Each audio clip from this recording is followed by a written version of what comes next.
А що ти там ждеш? Ми там не будемо рожати. Ні. Ні, ми, ну що це, в гардеробной чи що, рожать собралась? Ну, во-первых, рожать ще рано, я понимаю, что тебе надо найти роддом, там, спокойное местечко, туда-сюда. Это, ну, не в гардеробной же. Ты вообще бачила, что там творится?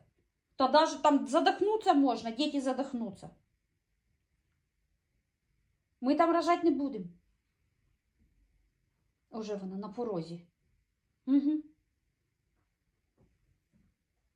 Мерліша.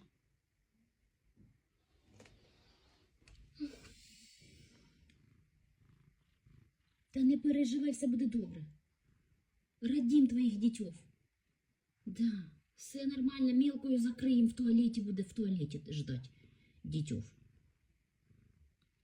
Не надо, хватит.